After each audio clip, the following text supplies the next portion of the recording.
उपमुख्यमंत्री आणि पालकमंत्री असलेल्या अजित पवारांच्या पुण्यामध्ये कायदा सुव्यवस्थेचे 3-13 कोयत्यानं वाहनांची तोडफोड, कोयता दाखवत दहशत, गोळीबारातील आरोपींना अटक तर ड्रग्ज जप्त. हफ्ता न दिल्याच्या वादातून व्यावसायिकाच्या डोक्यात दगड मारून हत्येचा प्रयत्न. नाशिकच्या सातपुरा परिसरातील घटना. नाशिकमध्ये कायदा सुव्यवस्थेचे 3-13. अल्पवयीन मुलींवर अत्याचाराच्या प्रकरणात वाढ. रायगडमध्ये 4 दिवसात 3 अल्पवयीन मुलींवर अत्याचार, तर कर्जतमध्ये स्कूल बसच्या क्लीनरकडून 4 ते 5 वर्षांच्या मुलींसोबत गैरकृत्य.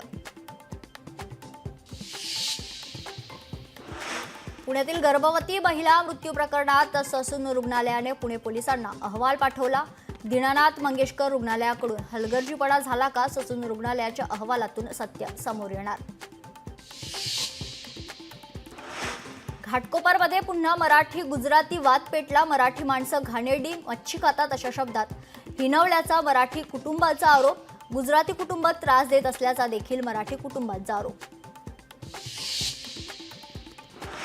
आता शाळांमध्ये इयत्ता 1 ते 5वी मराठी, इंग्रजीसह हिंदी भाषा ही सक्तीची. राष्ट्रीय शिक्षण धोरणाची राज्यात यंदापासूनच अंमलबजावणी.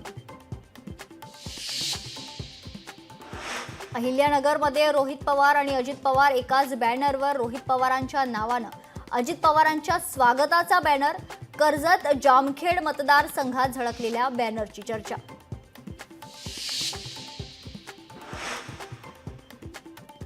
भाजपचा मुंबई अध्यक्ष ठरण्याची शक्यता. मुंबईतील दादरच्या वसंत स्मृतीत बैठक. प्रवीण दरेकर आणि अमित साटम यांच्या नावाची चर्चा. मुंबईकरांचे विविध प्रश्न आणि पाणी प्रश्नासाठी ठाकरे गटाचं आजही आंदोलन. वांद्रे फोर्ट परिसरात ठाकरे गट पालिकेवर मोर्चा काढणार. उकाड्यापासून मुंबईकरांना काहीसा दिलासा. मुंबईचा पारा घसरला. पुढील 3 ते 4 दिवस उन्हाचा तडाखा जाणवणार नाही, हवामान विभागाचा अंदाज.